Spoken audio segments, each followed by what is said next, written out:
बोलिए प्रेम से श्री सद्गुरु महाराज की जय। श्री सद्गुरु महाराज की जय। बोलिए प्रेम से श्री सद्गुरु महाराज की जय। श्री सद्गुरु महाराज की जय। श्री सद्गुरु महाराज की जय।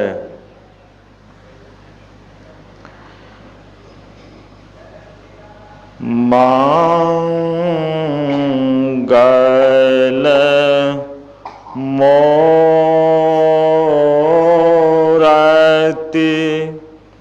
सतगुरु मिलावे सर्वाधार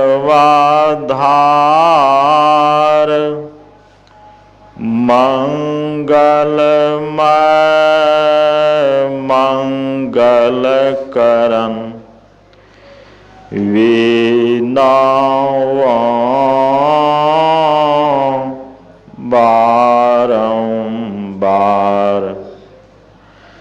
धन्य धन्य सद्गुरु सुखदा महिमा कही न जाए। जो कुछ कहो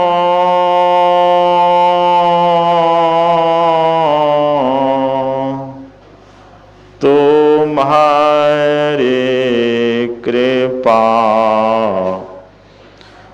मोते कछु न बसाए। बोलिए प्रेम से श्री सद्गुरु महाराज की जय। श्री सद्गुरु महाराज की जय।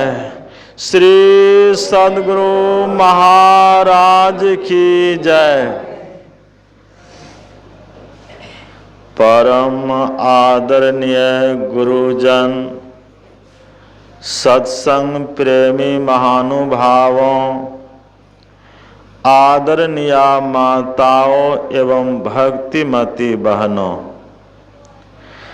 दुर्गा पूजा के शुभ अवसर पर संत मत सत्संग ध्यान योग आश्रम पद्मनगर करजन में सप्ताह सत्संग ज्ञान यज्ञ एवं ध्यान यज्ञ का आयोजन किया गया है,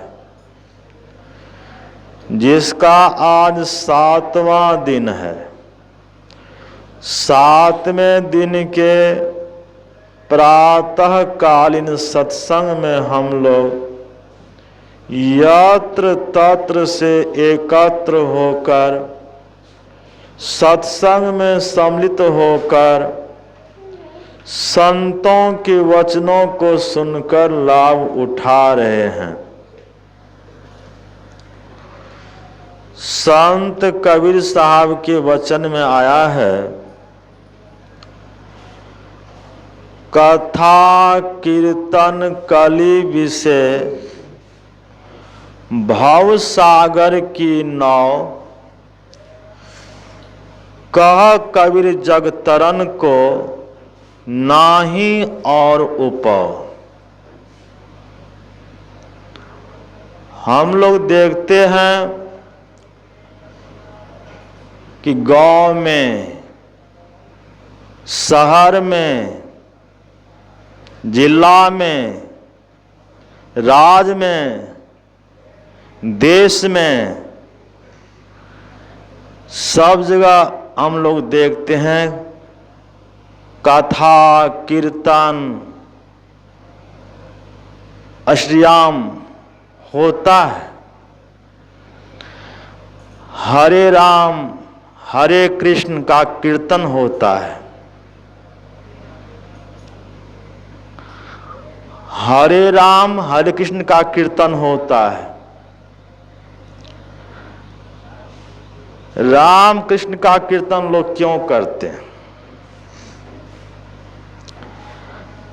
राम कृष्ण में लोगों का विशेष श्रद्धा है। राम कृष्ण से ज्यादा प्रेम है, इसलिए करते हैं। कबीर साहब ने कहा, कथा कीर्तन कली विषय, भाव सागर की नाव, कह कबीर जग तरन को नाही और ऊपर। कथा कीर्तन जो है वह भवसागर की नाव है। कथा कीर्तन के माध्यम से ही आप भवसागर से तरेंगे। कथा कीर्तन कली विषय, भवसागर की नाव, कह कबीर जग तरन को नाही और ऊपर। जग से तरने के लिए, संसार से तरने के लिए दूसरा कोई उपाय ही नहीं है। इसके अलावा और दूसरा कोई उपाय नहीं है। रामचरितमानस में आया है, राम कथा के तेई अधिकारी, जिनको सत्संगति अति प्यारी। राम कथा कहिए, सत्संग कथा कहिए, भागवत कथा कहिए और सत्यनारायण भगवान की कथा कहिए, हरि कथा कहिए।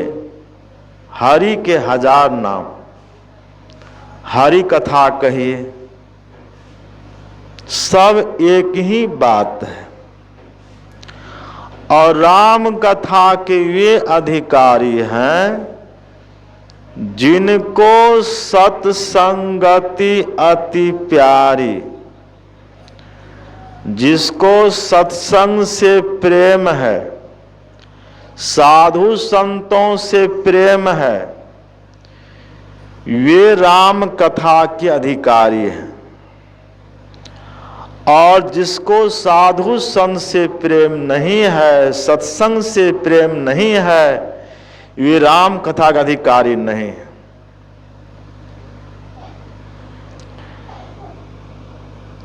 तो किसी का विरोध नहीं कीजिए। वह आरंभिक भक्ति है। आप लोग अपने बच्चे को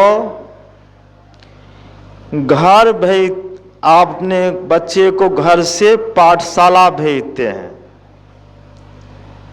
जब 2 वर्ष का बच्चा हो जाता है, 3 वर्ष का बच्चा हो जाता है, तो आप घर से पाठशाला भेजते हैं गुरुजी के पास। और गुरुजी उसे बड़े प्यार से कुछ फुसलाकर, चॉकलेट दे करके, कुछ संदेश दे करके, कुछ बिस्कुट दे करके, खिला पिला करके बड़े प्यार से कहते हैं, बच्चा यह संदेश लो और मेरी तरफ ध्यान दो। तो बच्चा ध्यान देता है, गुरुजी की बात को मानता है।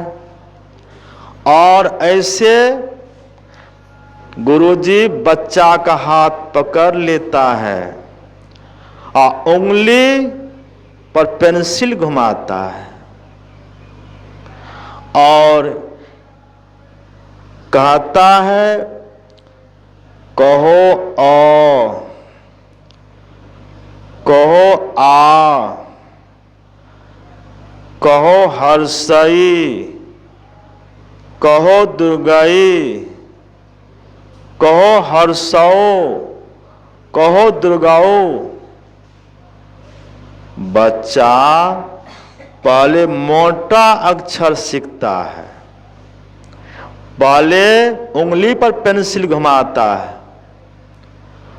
पेंसिल घुमाते घुमाते मोटा अक्षर लिखते लिखते महीन अक्षर लिखने लगता है, और वही आगे चलकर मनोहर पोथी, बाल पोथी और मोटा अक्षर, महीन अक्षर पढ़ने लगता है, लिखने लगता है। आरंभ में यदि मोटा अक्षर नहीं लिखेगा तो महीन अक्षर नहीं लिख सकेगा। तो आरंभ में मोटा अक्षर आवश्यक है। जो कुछ नहीं करता है उससे अच्छा है जो कथा कीर्तन करते हैं, हरे राम हरे कृष्ण करते हैं, वह भी कम नहीं है।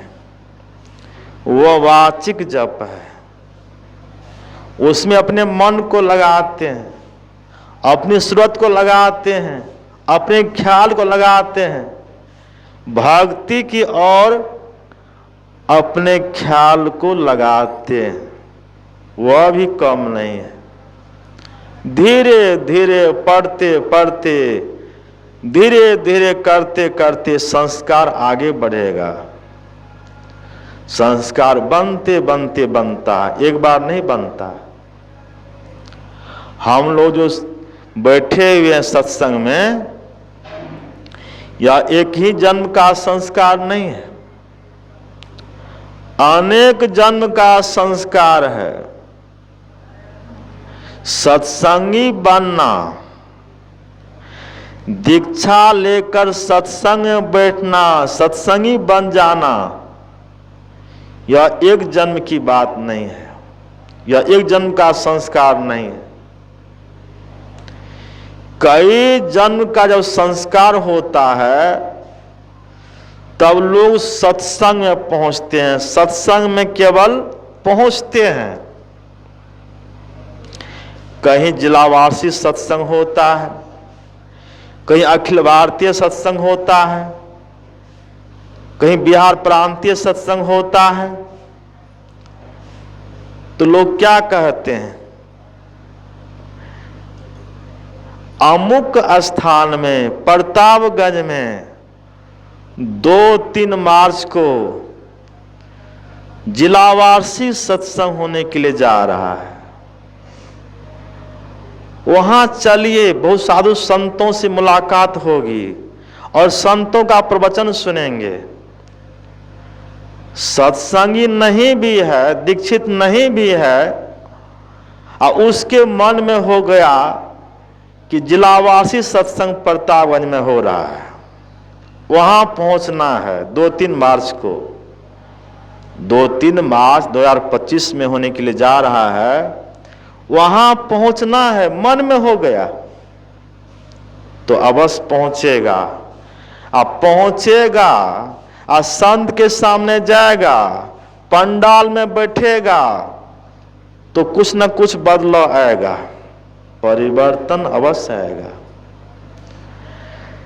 आप जिसके सामने जाएंगे, जहां जाएंगे, जिस सभा में आप बैठेंगे, वैसा प्रभाव आपके मन पर पड़ेगा।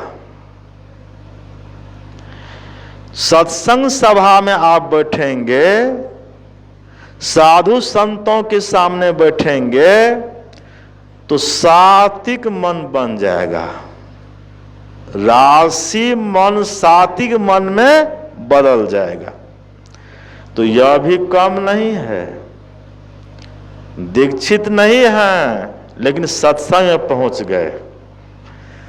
धीरे धीरे मन में होगा कि दीक्षा ग्रहण करें, सुनते सुनते दीक्षा भी ले लेगा और दीक्षा लेकर फिर वह ध्यान सत्संग करने लग जाएगा। तो यही तो संग का रंग है, जैसा संग करेगा वैसा रंग लगेगा। आप जैसा संग करेंगे वैसा रंग लगेगा। संग का रंग अवश्य लगता है।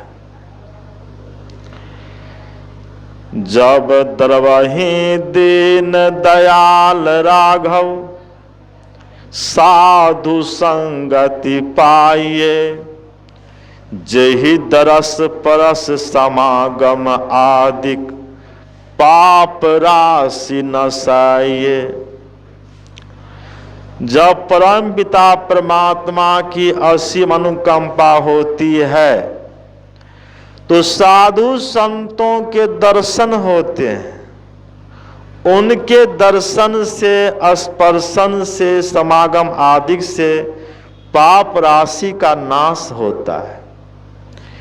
इसलिए कहा, एक घड़ी आधो घड़ी आधो में पुनियाद, आ तुलसी संगत साध की हरे कोटि अपराध।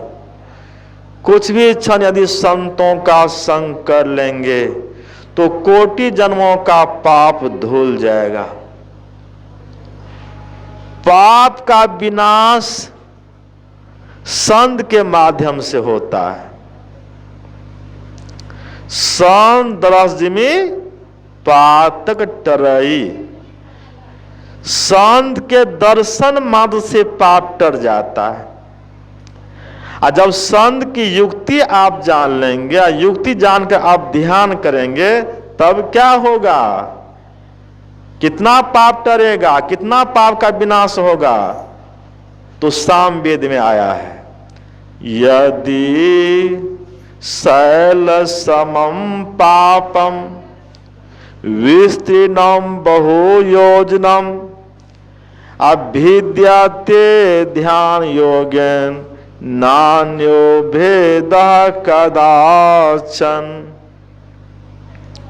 कई योजन तक फैला हुआ पहाड़ के समान पाप क्यों नहीं हो, उसका नाश ध्यान योग से हो जाता है।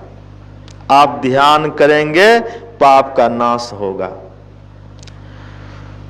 मानव शरीर तो आपको मिल गया है, लेकिन आप मानव शरीर में रहकर यदि मानव वाला कर्म नहीं करते हैं तो आप मानव नहीं कहला सकते। मानव शरीर में रहकर आप मानव वाला कर्म कीजिए, तो आगे फिर आप मानव बनेंगे। अब मानव शरीर में रहकर आप दानव वाला कर्म करेंगे, मानव शरीर में रहकर आप पशु वाला कर्म करेंगे, तो आगे जब यह शरीर छूटेगा तो आपको पशु का शरीर मिल जाएगा, दानव का शरीर मिल जाएगा। जैसा आप कर्म करेंगे वैसा शरीर मिलेगा, आगे फल मिलेगा। अभी आप लोग सुन रहे थे योग सिखोपनिषद में, देवसान समय चिते यद भावित तदे भवे जीव इत्येव जन्म कारणम। देह त्याग के समय चित्त में जो भावनाएं जीव करता है वही वह अगले जन्म में होता है। अगले जन्म का कारण क्या है? वासना। जीवन काल में आप जिस रहने में रहेंगे, जीवन काल में आप जिस आचरण में रहेंगे, मरने समय आप उसी रहने में रहेंगे, उसी आचरण में रहेंगे, उसी ख्याल में रहेंगे। जीवन काल में आप सत्संग से, ध्यान से, भक्ति से दूर रहेंगे। केवल विषय में आपका मन रमन करता रहेगा। सांसारिक कामों में अपने समय को बिताएंगे। बाल बच्चे के भरण पोषण में, परिवार के भरण पोषण में आप अपने समय को बिताते चले जाएंगे। आपका जीवन इसमें बीत जाएगा। और जीवन में आप कभी सत्संग नहीं करेंगे, ध्यान नहीं करेंगे, भक्ति नहीं करेंगे, तो मरने के समय उसी सांसारिक विषय वासना की ओर आपका मन रहेगा।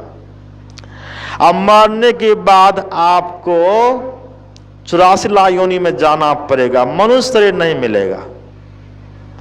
हाथी, घोड़ा, बैल, गधा, कीट पतंग, पशु पक्षी की योनि में चले जाएंगे, मनुष्य देह नहीं मिलेगा, क्योंकि आप जीवन काल में मनुष्य वाला कर्म नहीं किए, इसलिए मनुष्य देह आपको नहीं मिलेगा। जीवन मनुष्य का कर्तव्य क्या है? संसार में बहुत तरह के प्राणी हैं, बहुत तरह के शरीरधारी हैं। हाथी विशाल जानवर है, वह सत्संग में आकर नहीं बैठेगा। बैल, गधा सत्संग में आकर नहीं बैठेगा। सांप, बिच्छू, कीट पतंग सत्संग में आकर नहीं बैठेगा।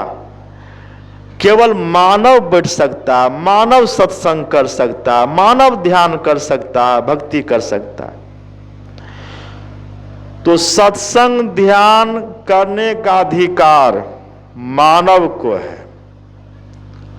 यदि मानव शरीर में रहकर आप अपना अधिकार खो बैठते हैं, आप मानव शरीर में रहकर आप सत्संग नहीं करते हैं, ध्यान नहीं करते, भक्ति नहीं करते हैं, तो मानव वाला आप कर्म नहीं करते हैं, तो मरने के बाद आपको मानव का शरीर नहीं मिलेगा। यदि आप जीवन काल में सत्संग ध्यान करेंगे, भक्ति करेंगे, तो फिर अगले जन्म में भी मानव का शरीर मिलेगा। मानव का शरीर कब मिलेगा? जब आपकी भक्ति अधूरी रह जाएगी। यदि ऐसी जन्म में आपकी भक्ति पूरी हो गई तो आप ईश्वर मिल जाएंगे। इस जन्म में आपकी भक्ति पूरी नहीं हुई तो अर्जुन ने पूछा कृष्ण भगवान से कि भगवान, भक्त भक्ति करते हैं, अब भक्ति करते करते शरीर छूट गया, भक्ति पूरी नहीं हुई, तो ऐसे भक्त कहाँ जाएंगे? शरीर छोड़ने के बाद कहाँ जाएंगे? तो भगवान कृष्ण ने अर्जुन से कहा, अर्जुन, ऐसे भक्त शरीर छोड़ने के बाद स्वर्ग जाएंगे, और स्वर्ग में रहकर बहुत दिनों तक स्वर्ग का सुख भोगेंगे, और स्वर्ग का सुख भोग कर और फिर वहां से आएंगे तो किसी पवित्र श्रीमान कुल के घर में, योगी कुल में उसका जन्म होगा। श्रीमान कुल के घर में, जहां खाने पीने रहने की सुविधा होगी, उस परिवार में, जिस परिवार में सत्संग होगा, ध्यान होगा, उस परिवार में जन्म होगा, और फिर सत्संग ध्यान करने लग जाएंगे। और सत्संग ध्यान करते करते जब भक्ति पूरी हो जाएगी, उसका ध्यान पूरा हो जाएगा, तो ईश्वर का दर्शन हो जाएगा, ईश्वर से मिल जाएगा, ईश्वर से, परमात्मा से मिलकर एकमेक हो जाएगा, जन्म मरण का दुख समाप्त हो जाएगा। तो बहुत सुंदर अवसर हम लोगों को मिला है कि मानव का शरीर मिल गया। मानव का शरीर मिलना आसान बात नहीं है। कई जन्म के बाद जब बहुत पुण्य जमा हो जाता है, अब बहुत आप दुख भोगते हैं, अनेक योनियों में जाकर दुख भोगते हैं, तो परमात्मा को दया आ जाती है, और दया करके परमात्मा मानव का शरीर दे देते हैं। कहते हैं एक बार अवसर देकर देखें कि यह मानव शरीर में आकर क्या करता है। अवसर मिल गया, हम लोगों को अवसर मिला है, मानव शरीर देवता को दुर्लभ है।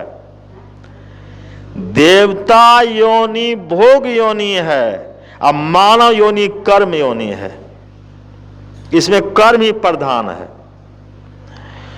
देवता शरीर से भक्ति नहीं होगी, और देवता भी मानव शरीर चाहता है।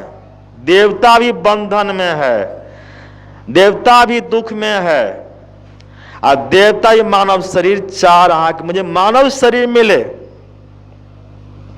जिस दिन परमात्मा की दया होगी उस दिन देवता को भी मनुष्य का शरीर मिलेगा। अब मनुष्य शरीर में आकर देवता भक्ति करेगा तो फिर उसको मोक्ष मिलेगा। तो देव दुर्लभ से हम लोगों को मिला, यह साधारण शरीर नहीं है। इसलिए भगवान श्री राम ने कहा अपनी प्रजाओं से, बड़े भाग मानुष तन पावा, सुर दुर्लभ सब ग्रंथ ही गावा, साधन धाम मोक्ष कर द्वारा, पान जही परलोक समारा। यह शरीर साधन का धाम है। बाहर संसार में आप बहुत से धामों के नाम सुने होंगे।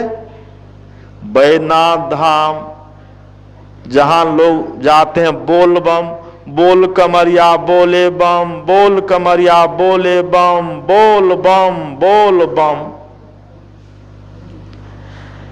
जाते हैं बैद्यनाथ धाम, वहां जाकर शिवलिंग पर जल चढ़ाते हैं, और वहां से फिर चल देते हैं तो पैर में फफोला पड़ जाता है, पैर दुखता है। आहा, बहुत चले, अब मेरा पैर दुख रहा है, पैर फूल जाता है, जांग फूल जाता है, चलते चलते। गया, वहां से दुख लेकर आया, सुख नहीं मिला। लोग जाते हैं बैद्यनाथ धाम, बाबा धाम जाते हैं तो उधर से दुख लेकर आते हैं, सुख लेकर नहीं आते, दुख लेकर आते हैं। और वहां जल चढ़ाने में भी धक्कम धुक्का, उसमें पुलिस डंडा मारते हैं, डंडा मारते हैं, धक्कम धुक्का होता है। कोई जल चढ़ाते हैं, कोई नहीं चढ़ाते, वैसे भाग जाते हैं। और पैर दुखता है, जंघा फूलता है, पैर फूलता है। क्या हुआ? वहां जाने से क्या लाभ मिला? असली बाबा धाम को जानिए। असली बाबा धाम आपके अंदर में है, असली बैद्यनाथ धाम आपके अंदर में है, असली शिवलिंग आपके अंदर में है। आपके अंदर में शिव विराजमान करते हैं, आपके अंदर में विष्णु विराजमान करते हैं, लक्ष्मी विराजमान करती है। सभी देवी देवता आपके अंदर में है। आप बाहर बाहर खोज रहे हैं, बार बार आप खोजते हैं, कहीं नहीं मिलता है। आप वैसे परेशान हो जाते हैं, खोजते खोजते परेशान हो जाते हैं, कहीं नहीं मिलता है। साधु संत कहते हैं कि बाहर मत खोजिए, अपने अंदर में खोजिए। काहे रे बन खोजन जाई, सर्व निवासी सदा अलेपा तो ही संग समाई। सब कुछ इसी शरीर के अंदर में है, बाहर में कुछ नहीं है। बाहर में दिखलावा मात्र है, बाहर में एक मनोरंजन है। घर में लोग काम धंधा करते हैं, परिवार में रहते हैं, बाल बच्चे का भरण पोषण करते हैं, काम करते हैं। मन में होता है कि एक बार घूम फिर कर आ जाएं, बैद्यनाथ धाम चले जाएं, वृंदावन चले जाएं, मथुरा चले जाएं, हरिद्वार चले जाएं, ऋषिकेश चले जाएं, एक बार घूम फिर कर आ जाएं। तो लोग जाते हैं तो घूम फिर कर आ जाते हैं। थोड़ा सा थकावट हो गया शरीर में, शरीर में थकावट हो गया, यह जो नजरिया है, नजर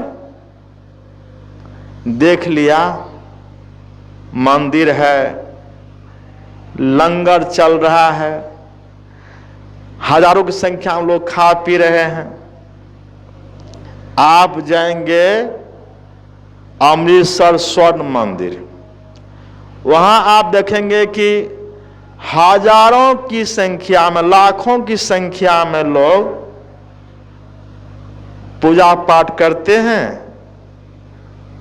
स्वर्ण मंदिर में जाकर, और वहां लंगर पाते हैं।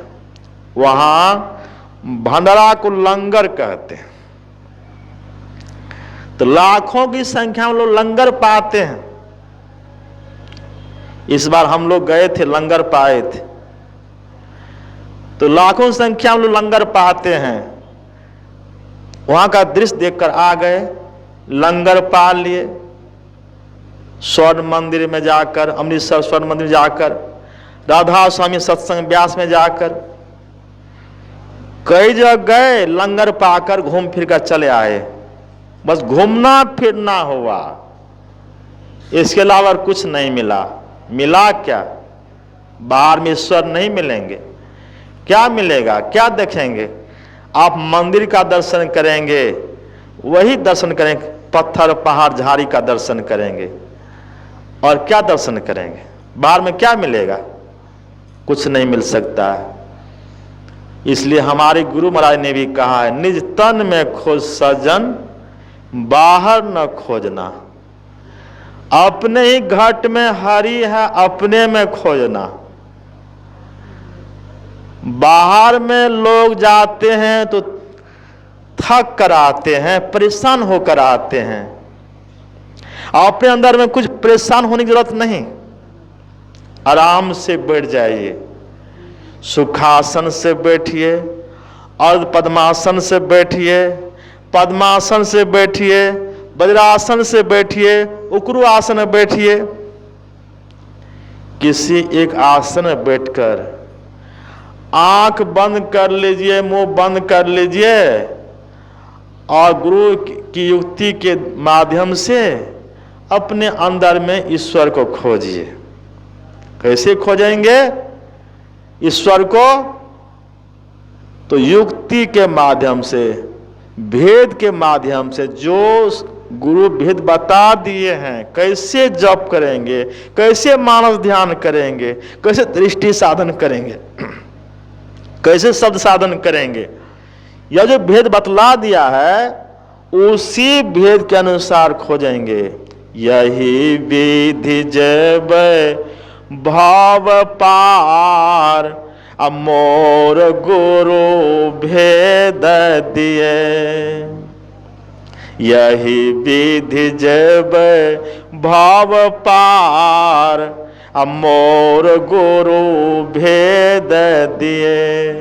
तम माज फूटी फूटी एत पंच रांग वाहो। तम माज फूटी फूटी एत पंच रांग वाहो।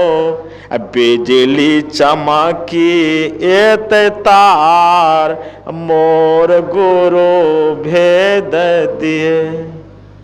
यही गुरु जो भेद बताए हैं, ध्यान करने का भेद, आप आराम से अपने घर में बैठ जाइए, काम में बैठ जाइए, आप गुरु युक्ति के माध्यम से ध्यान कीजिए, तो अपने अंदर में आप 5 तत्व का 5 रंग देखेंगे, और बिजली का छटक देखेंगे, तारा चंद्रमा सूर्य का दर्शन आपको अपने अंदर में होगा, 33 करोड़ देवी देवता का दर्शन आपको अपने अंदर में होगा, 360 तीर्थ का दर्शन आपको अपने अंदर में होगा।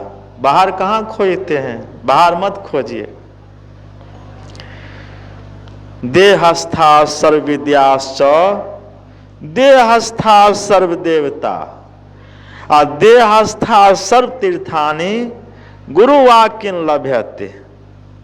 इस शरीर में सब विद्या है, सब देवता है, और सब तीर्थ है। गुरुवाक्यं लभ्यते, केवल गुरु के उपदेश से ही देश स्थित विद्या, देवता और तीर्थ जाने जाते हैं।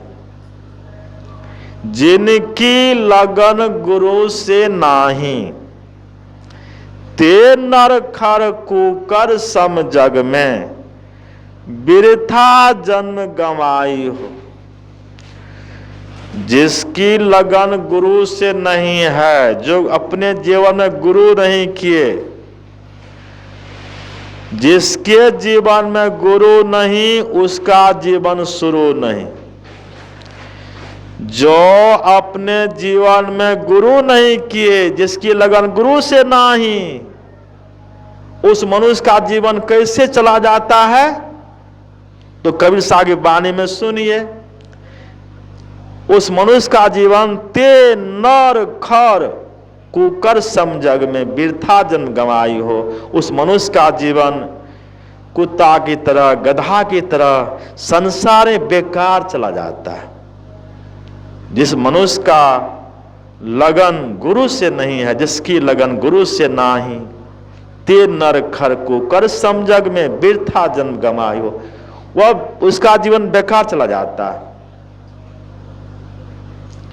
गोरख बाबा के वचन में आया है, गगन मंडल में औंधा कुआं, तहां अमृत का वासा, सगुरा होई सो भर भर पिया, निगुरा जय प्यासा। गगन कहते हैं आकाश को। हम लोग आंख बंद करते हैं, अंतराकाश देखते हैं। अंतराकाश में औंधा कुआं है, उसमें अमृत का वासा है। उस अमृत को कौन पिएंगे? तो सगुरा हुई सो भर भर पिया, और निगुरा जय प्यासा। सगुरा किसे कहते हैं? जो गुरु किए हैं। निगुरा किसे कहते हैं? जो गुरु नहीं किए। तो निगुरा तो प्यासे रह जाते हैं, जो सगुरा है ये अमृत को पी लेते हैं, अमृत को पीकर अमर हो जाते हैं।